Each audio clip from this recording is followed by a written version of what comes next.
It's hard to imagine a time when people didn't rely on their smartphones for, well, everything. But not so long ago, the idea of a touch-sensitive supercomputer in your pocket would have been ridiculous. Believe it or not, we used to wear fish on our heads to cure headaches and inhale scabs to fight off diseases. So put that phone away and get ready for some amazing signs of just how far science has come. Unless you're watching this on your phone, obviously. Alarm knocks. Do you think you'd be able to get out of bed on time every day without an alarm clock? Nope, neither could I. But before they became readily available in the 1950s, nobody owned them. So how did anyone get up in the morning? Well, in Britain, there was a whole profession dedicated to getting people out of bed. These people, called knocker-uppers, were common throughout the 19th and early 20th centuries, and would walk the streets every morning with long bamboo sticks. For a few pennies a week, they'd rap on people's windows at a specific time and wake them up. One famous knocker-upper even used a pea shooter. But wait, who woke the knocker-uppers up? Nobody had to. They slept during the day and naturally got up around 4 p.m. Unfortunately for them, though, when the alarm clock hit stores in the mid-20th century, they were out of a job. I don't love the idea of being woken up by a stranger banging on my window. However, some of the alternatives today look even worse. I mean, come on, this miniature machine called Clocky deafeningly jolts you awake, then drives off, beeping until you get out of bed, chase it around, and turn it off. Or if you're grumpy in the mornings, like me, punt it out of the window. Pay by magic. Money is such an integral part of our society that it's hard to imagine life without it. In fact, the origin of money can be dated back to at least 40,000 years ago. Back then, groups of hunters traded flint weapons and tools with one another. Later, people began asserting value to naturally occurring but rare objects. In Africa, Europe, Asia, and Australia, they traded in cowrie shells. It wasn't until almost 5,000 years ago that the first metal coin emerged, the Mesopotamian shekel. Fast forward to present day, and physical cash is being phased out in many countries, replaced by digital, contactless solutions instead. But what if I told you that soon you'll be able to pay using nothing but your hand or wrist?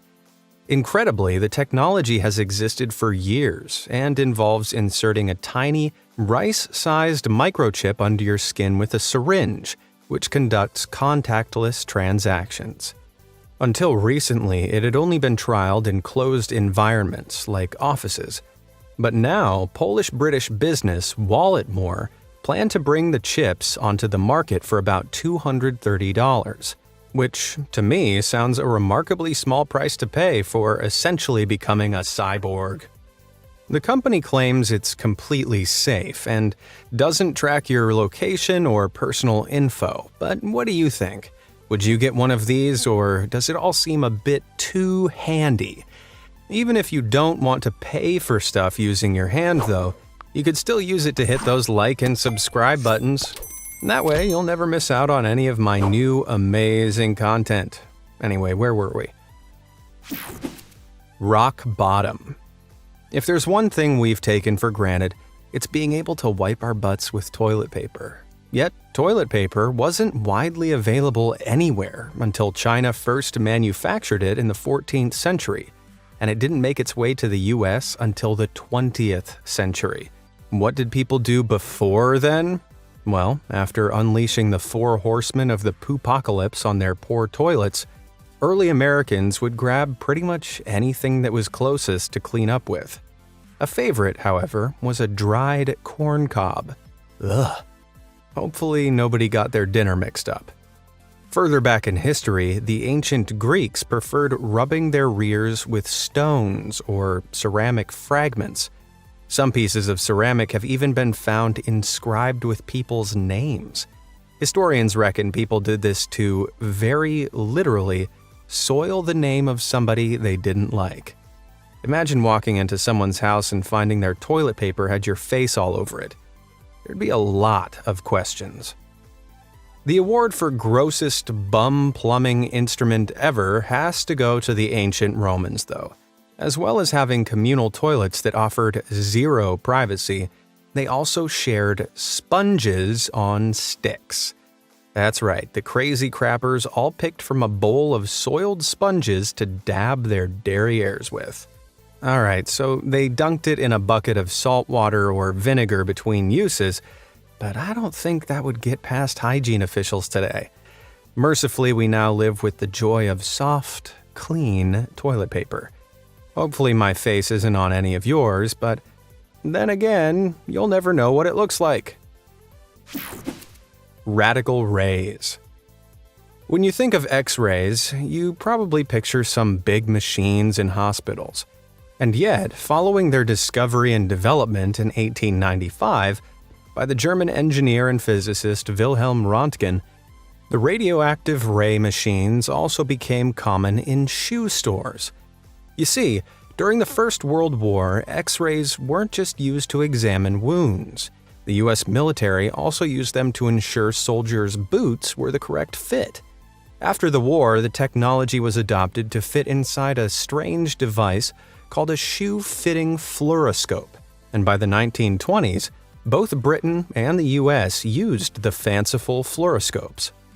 The name might sound like something out of Harry Potter, but this weird wooden cabinet used science, not magic, to check how well your shoes fit. Before committing to a purchase, potential customers slid their shoe-clad feet into the fluoroscope. Then, with the flick of a switch, X-rays were beamed through from the device, and the resulting image popped up on a screen. The novelty of seeing the inside of your foot made the fluoroscopes very popular, and they were a mainstay of shoe stores for years.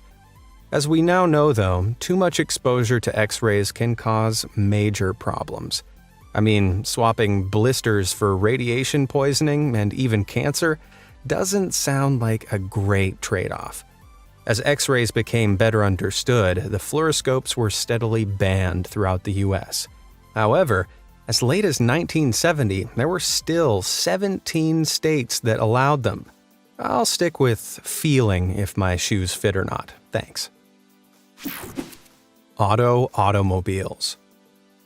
Though cars are our preferred mode of transportation nowadays, they're only a relatively recent invention.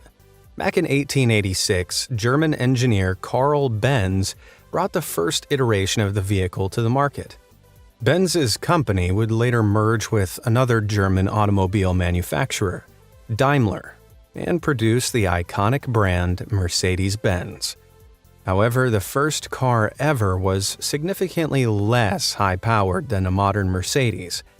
Imaginatively named the 1886 Benz Patent Motor Wagon, it had 3 wheels, was powered by light petrol and water, and hit top speeds of 10 miles per hour. Compared with the world's fastest car today, the Bugatti Chiron, which in 2019 hit the lightning-fast speed of 304 miles per hour, and Benz's OG motor car, it looks like a toy. Speed isn't the only impressive advancement for cars, though. A recent trial in the British city of Cambridge sent 3 auto shuttles on a driverless ride. The crazy vehicles use an array of sensors, laser scanners, and cameras to build a 3D map of the environment that enables them to maneuver through it accident-free, all on their own. Though it'll still be a while before self-driving cars are made road legal, the future might be here sooner than you think. That's certainly fuel for thought. Squeaky clean. You're supposed to wash new clothes before you wear them for the first time, but you probably sling them straight on anyway, don't you? Well, if you lived in the Middle Ages, you'd have acted differently. That's because back then, clothing makers bathed their fabrics in stale wee. Yes, you heard that right. Urine, after being left for a week or two, decomposes and produces a pungent gas called ammonia. Despite smelling like a public toilet, the substance is actually an incredibly effective cleaning product. In medieval England, cloth makers spun wool into fabric, but were initially left with a greasy, unwearable material. Their solution? Shamelessly going from door to door asking for as much wee as the occupants could give. Okay, I am never complaining about work again. At the end of this dire day, the mass of pee was poured into big pots and left until it became stale. Then, once ready, the dirty woven wool was dunked into the pea pots. Finally, it was the joyless job of the fuller to stand in the stinky, wee-soaked mess and tramp their bare feet up and down in a disgusting process that often took all day. This pressed the ammonia into the fabric, degreasing it, and kicking up a rancid stench. Ugh. It wasn't just the Brits that used pee to clean, though. Way back in ancient Rome, people used urine to bleach their clothes, and, wait for it, their teeth, too. Oh no. Oh jeez. Thankfully, due to the wonders of modern science, we produce ammonia in special plants now using natural gas, so we don't have to rely on bodily waste. All those celebs with their shiny white teeth wouldn't be smiling so much if they had to, get them the old-fashioned way. Space cam. Space has fascinated us since the dawn of time, so it's no surprise that when the first widely available camera was invented in 1839, the inventor, Frenchman Louis Daguerre, was quick to snap a photo of the moon. Unfortunately, this historic photo was lost when Daguerre's laboratory burned down later that year. But we do have this picture, taken in 1840 by John William Draper, the oldest image of the moon in existence. 150 years later, NASA launched the Hubble Space Telescope in 1990, which changed space photography forever. Instead of relying on images taken from Earth, we could now take pictures from space itself. In 1994, the European Space Agency's Faint Object camera took this image of Pluto from the Hubble Space Telescope. Not very impressive, right? That's because, although Hubble was closer to Pluto than Earth is, the dwarf planet was still 2.7 billion miles away. So to have captured anything of it is a feat in itself. Which makes this photo of Pluto, taken 11 years later in 2015, all the more incredible.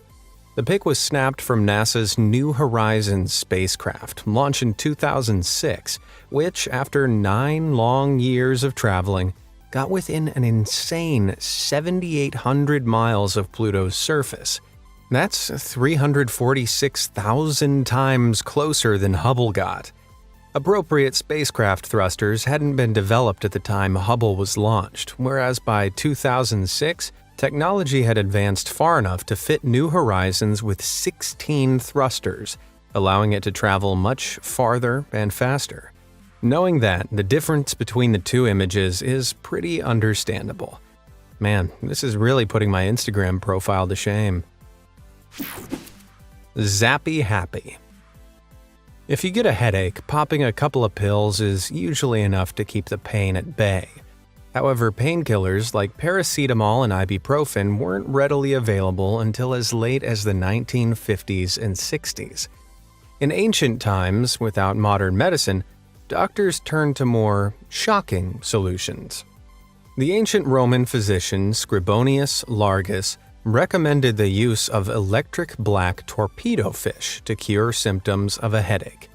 After placing the aquatic animal on the sufferer's head, it would start zapping them with 50 volts of electricity at a time. And it worked. The electricity wasn't strong enough to cause harm and actually numbed pain. The only downside was having to, wear a wet, living hat that electrocuted you. Luckily for us, the practice is as dead as old Scribonius. However, the concept of using electrical shocks to soothe pain is as alive as you and I. Scientists studying the phenomenon at the City College of New York attached electrodes to the heads of migraine sufferers and sent mild shocks through them. After repeated sessions, they found the duration and intensity of their migraines was reduced by almost 40%. We're not entirely sure why it works, but the electricity may release neurotransmitters in the brain which relieve pain.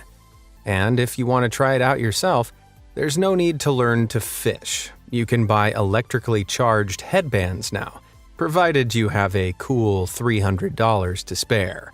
I'll probably just stick to paracetamol, thanks. Vehicular vacuum. Vacuuming really sucks, right? But the predecessor to the vacuum didn't suck at all. It blew. Back in 1901, British engineer Hubert Cecil Booth saw a demonstration for a dust-blowing machine that was supposed to clean train carriage carpets. All it really seemed to do, though, was throw the dust somewhere else. Rightly convinced that suction would be far superior, Booth came up with the first ever vacuum cleaner. Nicknamed the Puffing Billy, the vacuum was so enormous it had to be pulled by horses. For a fee, the cleaner arrived outside your house, and then long hoses were fed through your windows. Once the machine was turned on, a petrol-powered motor sucked air and dirt from inside the house and down through the hoses. The dirt was then filtered into a clear glass chamber on the side of the machine. Locals outside often stood and marveled at how much had been collected. But to hire a Puffing Billy just once cost £20, about the same as a junior maid's entire yearly salary and the equivalent of over $3,000 today. Despite starting as a luxury only the elite could afford, as time went on, vacuum cleaners became far cheaper and a lot smaller too. However, while now powered by electricity, the modern vacuum still follows much of the same design principles as Booth's original Puffing Billy. I bet he was glad he didn't leave that idea to collect dust. Cloning around. To me, cloning still sounds like the kind of thing that only exists in sci-fi movies.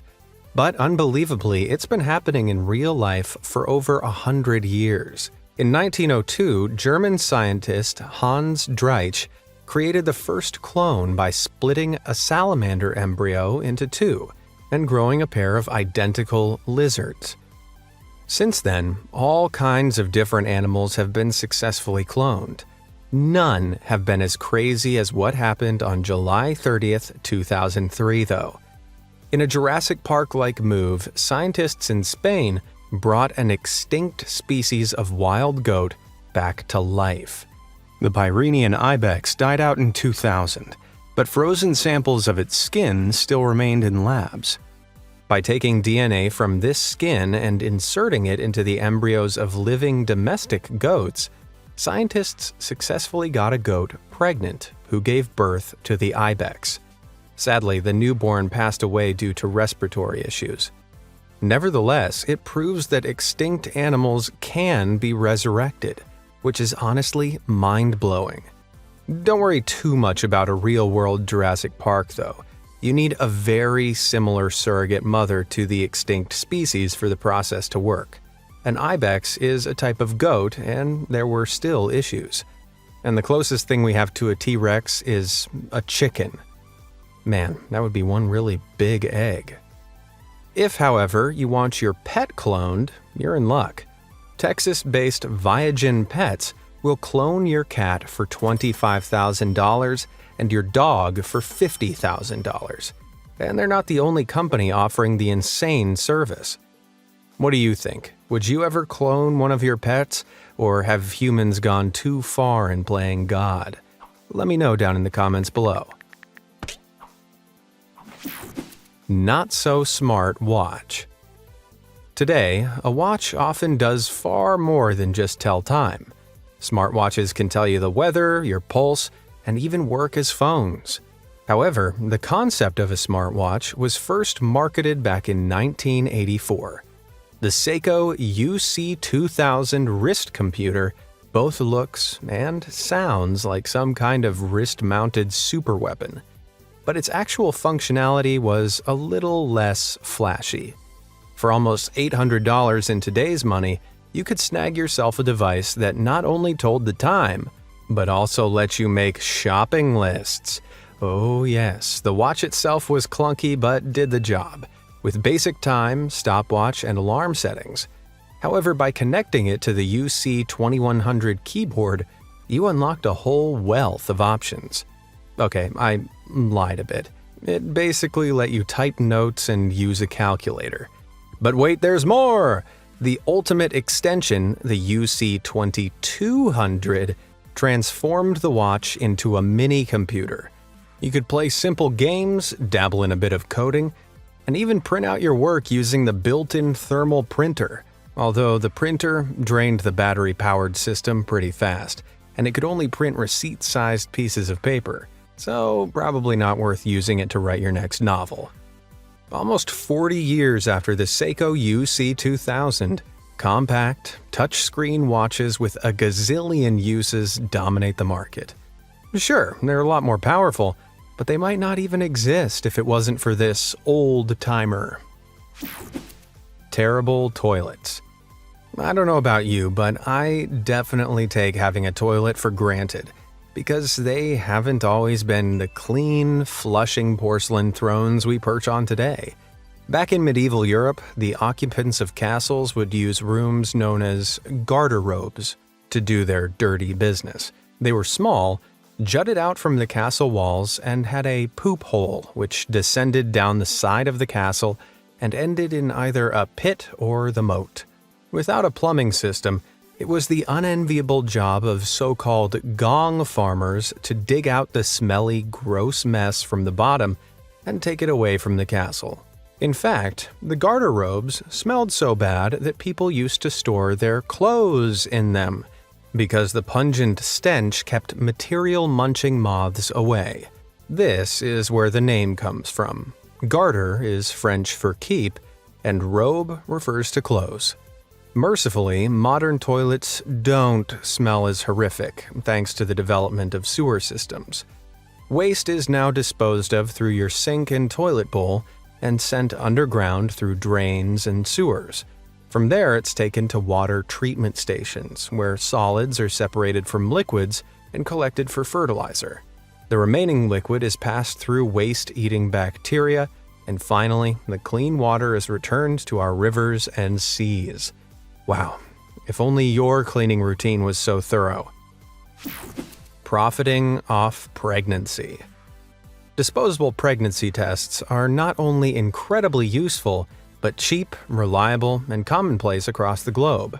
So what if I told you that those little plastic things women pee on are a replacement for mice? See, when a woman is pregnant, her pee has a reproductive hormone in it called human chorionic gonadotropin, or HCG, which is what the modern pregnancy test picks up. Back in 1927, however, this was only a theory, until German gynecologists Selmar Aschheim and Bernhard Zondek injected women's urine into immature female mice.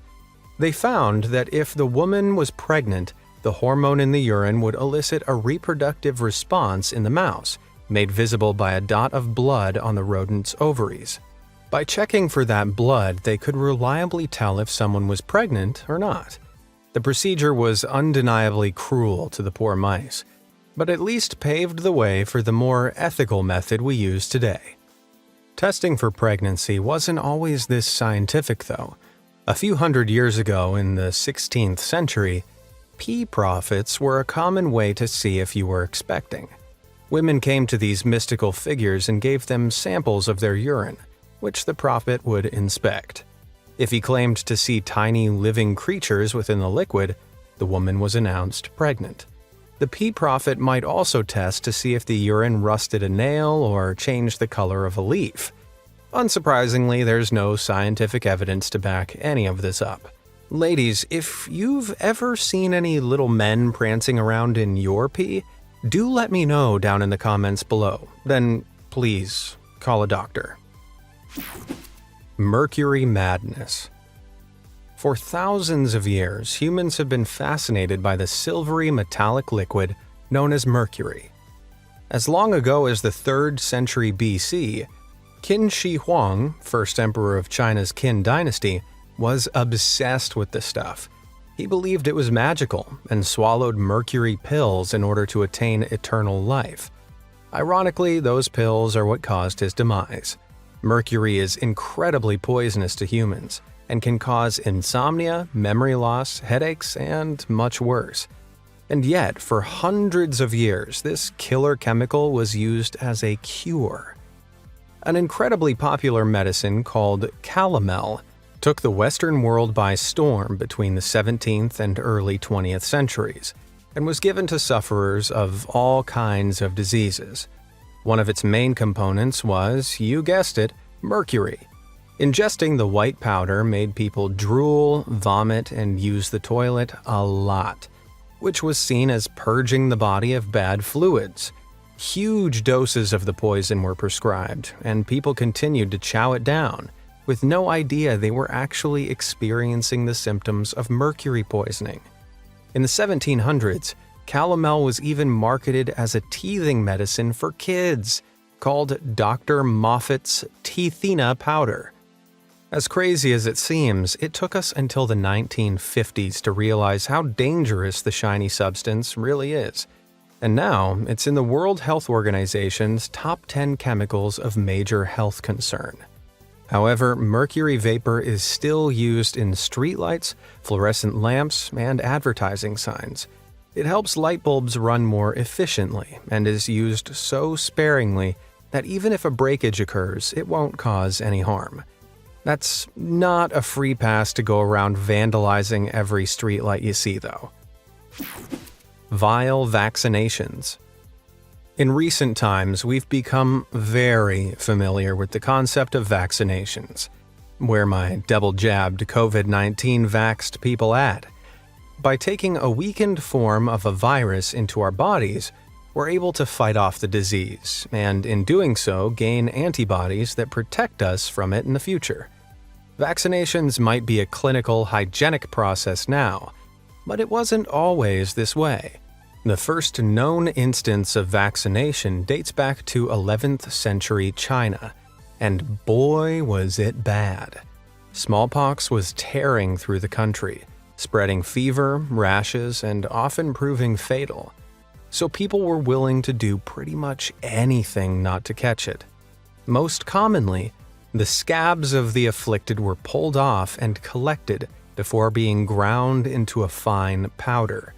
This was then blown through a long tube and into the nose of the receiver, who inhaled the diseased dust. And that's not even the worst of it. Alternatively, a small cut was made on the skin of a healthy person, and either powdered scab or pus from a smallpox pustule was inserted into it. While absolutely revolting, in most cases, people developed a resistance to the disease. Much later, 18th century English physician Edward Jenner made the first steps to modernizing the procedure. He rather riskily injected cowpox into a young boy, and found that afterwards, the boy was immune to the more deadly smallpox. Jenner coined the term vaccination from the Latin vacca, meaning cow. Then, nearly 100 years later, French scientist Louis Pasteur conducted the first true vaccinations by injecting weakened versions of dangerous bacteria into healthy hosts. He honored Jenner's findings by keeping the same name. No matter how much you hate needles, you've got to admit, they're better than snorting diseased scabs up your nose. Whew, and ew. Which of those made you really appreciate how far science has come? Drop a comment below this video to let me know, and thanks for watching.